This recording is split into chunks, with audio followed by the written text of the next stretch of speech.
Du Père et du Fils et du Saint-Esprit, ainsi soit-il, mes bien chers frères et sœurs, neveux, nièces, cousins, amis. Continuons notre méditation de Saint Alphonse de Liguori, méditation pour chaque jour de l'année. Aujourd'hui, nous allons voir un peu le thème Jésus vendu par Judas. Ils étaient de nouveau réunis quand Judas se présenta. Il leur dit aux Juifs, aux pharisiens, que voulez-vous me donner et je vous le livrerai. Saint Matthieu 26, 15. Terrible, hein? Que voulez-vous me donner et je vous le livrerai.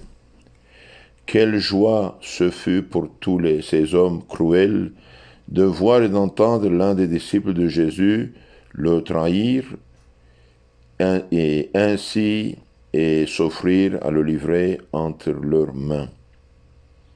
Trahison de Judas. Ô Judas, puisque tu veux vendre ton maître et ton Dieu, aie soin de réclamer au moins le prix qu'il vaut. Sache donc qu'il est le bien infini. Ne le vends pas par conséquent pour un prix infime. Mais quoi? Voilà que tu te contentes de la misérable somme de 30 deniers, pas même 50 francs dans notre monnaie actuelle. Oui, dit l'Évangile, les princes des prêtres et les pharisiens convinrent avec lui de 30 deniers. Ô prodige, Judas viendra s'asseoir encore à la table de Jésus, dans son amour, convoquera ses apôtres pour la dernière scène. Pas une plainte, pas un reproche ne lui sera adressé. Mais le divin maître sera toute bonté, toute douceur envers lui. Ah, s'il pouvait le convertir et l'arracher à Satan. Et il poussera l'humilité, la tendresse jusqu'à lui laver les pieds comme à Jean, Pierre et tous les autres. Ainsi, ô mon Jésus, en agissez-vous envers moi. Hélas, je vous ai méprisé et je vous ai trahi par mes péchés.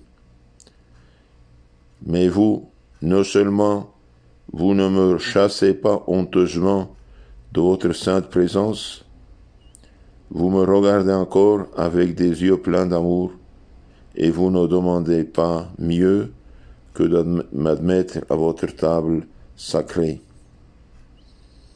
Mon Jésus, que ne vous ai-je toujours aimé?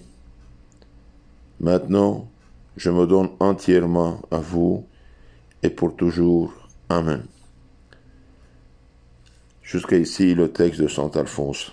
Donc nous voyons que Judas, il avait le défaut de voler de la caisse commune.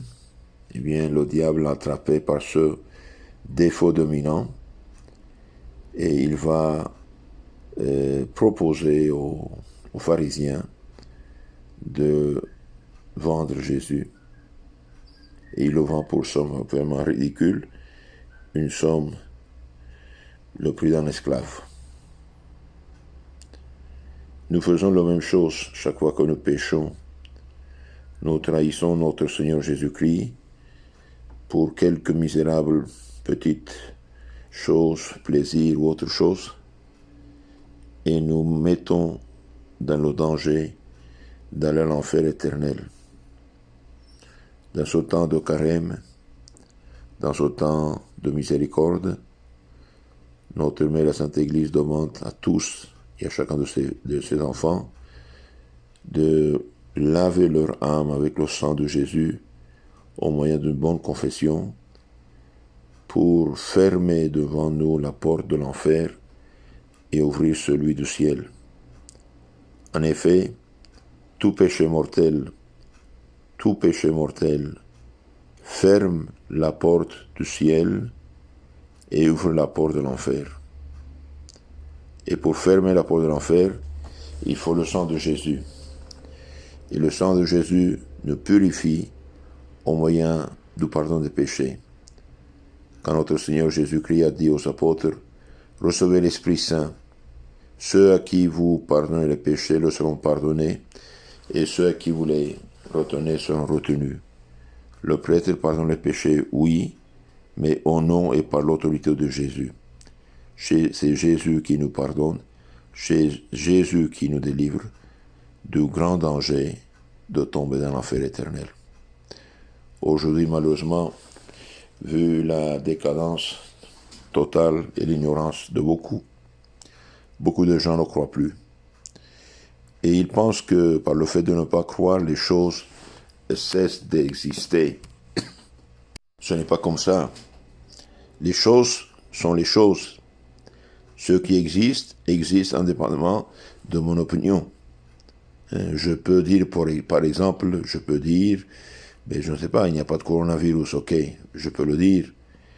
Je peux dire qu'il n'y a pas des fanatiques mahométans et autres, bon, je peux le dire. Mais ça ne change rien, mais ma parole ne change pas les choses. La vérité, c'est le réel, ce qui existe réellement. Tout le reste est mensonge. Si Dieu a parlé, si Dieu s'est incarné, si Dieu s'est fait homme, si le Fils de Dieu fait homme est mort sur la croix pour nous sauver, il a donné le jour de la résurrection pouvoir à ses apôtres qui étaient prêtres de pardonner les péchés, eh bien, il y a pardon des péchés. Et Saint Paul dit, sans effusion de sang, il n'y a pas pardon des péchés. Donc, si nous voulons avoir le pardon des péchés et aller au ciel, eh bien, nous avons la solution de nous confesser sincèrement, avec repentir, avec ferme propos de nous corriger et récupérer la grâce, la sainteté, l'Esprit Saint et la charité. Que Jésus, qui a souffert tant pour nous, touche nos cœurs et touche notre volonté pour nous délivrer du plus grand danger qui est le péché mortel. Pour que le péché mortel, c'est l'enfer en puissance. Et c'est-à-dire, celui qui est dans le péché mortel peut mourir n'importe quel moment et tomber dans l'enfer éternel. Demandons à la Sainte Vierge et à tous les saints de nous aider à nous délivrer de ce danger. Au nom du Père et du Fils et du Saint-Esprit, ainsi soit-il. Après avoir écouté cette causerie, envoyez-la à vos contacts et dites-leur qu'ils l'écoutent pour réfléchir et pour se sauver. Que Dieu vous bénisse.